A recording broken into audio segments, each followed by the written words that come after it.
You're not behind because you started in your 30s, but you're behind if you keep pretending you have more time than you actually do. So picture this. It's midnight and you're 32 years old. You have a spreadsheet open, your bank account pulled up, and for the first time in a long time, you're actually crunching some numbers. You're doing the math and somehow the math isn't mathing. You start adding up the Roth IRA contributions you skipped, the money you could have invested, the years of compound growth that never got a chance to work for you, and suddenly it hits you, not in a cute motivational way, but in a how did I let this happen kind of way. It feels like finding an old bill that you forgot to pay, except that bill is your future. Now, if that's you, then comment 30 and ready, because I need you to hear this clearly. You're not too late and you're not financially ruined, but you're at the point where pretending is no longer an option.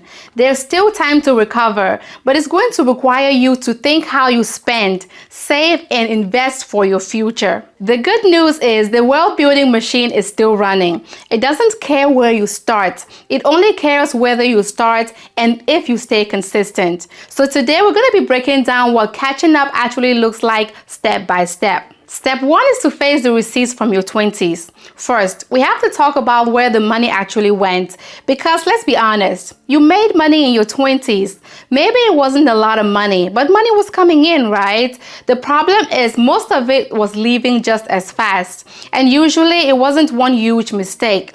It was the apartment that was just a little nicer, the takeout, the brunches, the car payments, the subscriptions you forgot about, and all those little convenient purchases that felt harmless at the moment. Maybe you hung out with friends way too often and spent money you didn't even have and procrastinated when it came to saving or investing. Most Americans in their 20s save only around 2% of their income. And here is the part that is eye-opening. Let's say John started investing at 22 and puts away $5,000 a year for 8 years and then stops investing completely. By the time he's 65 years old, he would have $1.3 million and end up with the same amount of money as someone who starts at the age of 30 and invests $5,000 every single year until age 65. So, although you cannot turn back the hands of time, you can start right now and still catch up. Step 2 is to use fear as fuel. Here is what nobody tells you about your 30s. Fear can either freeze you or it can finally wake you up. At 22, retirement feels like it is a million years away. It doesn't feel urgent. The future version of you that needs that money feels like a stranger, and most people don't make hard sacrifices for someone they've never met yet. But at 32 or any year in your 30s, things start looking differently. You've seen your parents get older, and maybe it looked harder than you expected. You've had a medical bill remind you that life can get expensive fast. You've watched someone lose their job and struggle for months, and for the first time you thought, what would I do if that happened to me? That fear is not something you need to ignore. That fear is information, and you must use it to prepare for your future. Hoping everything works out is not a plan, my friend. So let fear be the fuel and let time be the runway, because the goal is to use that pressure to finally build a life where money is not constantly one emergency away from you falling apart. Step 3 is to be honest with the math. Now, this is the part where we stop talking about feelings and start looking at numbers. So, let's say you're 32. You have $4,200 in savings, $7,800 sitting in an old 401k from a job you left 3 years ago, and $6,100 in credit card debt across 2 cards. Your take-home pay is $3,900 a month. So you're not in a full-blown crisis, but you're also not really building anything. And that is the part that a lot of people miss. Just because the bills are paid doesn't mean the plan is working. So here's exactly what I want you to do. Sit down and open all of your accounts. Your checking, savings, retirement, credit cards, student loans, car loans, and even the buy now, pay later account. Write down all the real numbers. Don't write around $5,000 when in reality, your credit card balance is $5,455. So find the actual balance, the interest rate, the minimum payments, and the due date.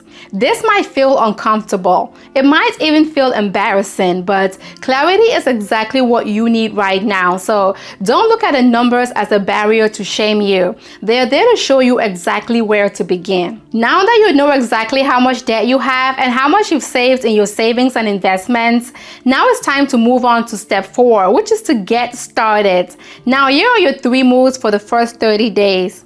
First move is to deal with your 401k. If you have money sitting in the 401k from a job you left years ago, stop letting it sit there untouched and forgotten. Roll it into an IRA you can actually see, manage, and make decisions about. That money is part of your future, so it needs to be somewhere that you're paying attention to. The second move is to attack the debt with the smallest balance first. This is called the snowball method. In our earlier example in step 3, we mentioned that maybe you have 2 credit cards with a balance of $6,100. Let's say one card has a balance of $1,800 and the other has a balance of $4,300. With the snowball method, you would focus on the $1,800 card first while making minimum payments on the other one. Once you've completely done with the $1,800 one, you're then going to turn your attention to the $4,300 card and pay it off completely. Please remember this. While you're paying off debt, try not to keep getting back into more debt by using the same habits that got you there in the first place. That means stop swiping the card while you're trying to pay it off. Stop treating available credit like extra money and stop telling yourself that I'll just pay that later, when later is the reason that balance got so high in the first place. The goal is not just to pay debt off. The goal is to stop needing debt to live. The third move is to set up an automatic transfer of $200 a month into your IRA. The reason this needs to be automatic is so that you don't have to worry about not feeling motivated or not having any money left over. I recommend that you set the transfer to come out automatically the day your paycheck hits, before your spending has a chance to make the decisions for you. Now, if $200 a month is too small, then increase the amount depending on your goal. Also, if $200 a month is too much, then reduce the amount to match your current discretionary income. All that really matters here is to start the machine. The point is to become the kind of person that invests every month, because once you build that habit, the amount can grow, and over time, that habit is what's going to change your financial future. Step 5 is to stay consistent and keep going at all costs. Here is what starts to happen when you stay consistent. By year number 2 of paying off your debt, your credit cards are going to be gone. You can now take the extra money that you were throwing at your credit cards and redirect it into your investments, into your savings, and into growing your future. The difference between being in your 30s and your 20s is that your income is much higher. Maybe you negotiated a raise, maybe you changed jobs, or maybe you just have more years of experience. Whatever the reason is why you get paid more, don't let your lifestyle grow just because your income did. The extra money needs to be working for you, so use every raise you get as a lever and save it instead of increasing your spending. By the time you turn 40, if you stay consistent, your IRA could be worth around $80,000. You're going to be debt-free and you're going to have a fully funded emergency fund with 6 months worth of expenses. Here is the truth about starting in your 30s. You're not going to have the same numbers you would have had if you started in your 20s and stayed consistent. Time matters. Compound interest matters, and yes, you're allowed to feel that weight. But here is what most personal finance gurus will not tell you, and I'll tell you this for free. You're probably better at this now than you would have been back then. You might have had more time in your 20s, but you also had less life experience. Now you know exactly what your bills actually cost. You understand how quickly money can disappear. You make better decisions under pressure. You are less likely to chase every trend, panic every time the market drops, or spend money just to impress people who are not paying your bills. You are now a full-blown adult and you understand that the boring path still works. The boring path right now is budgeting, paying off debt, investing consistently, building an emergency fund, increasing your income, and not letting lifestyle creep eat your entire paycheck. So if you take nothing else from this video, take this. Face the receipts from your 20s.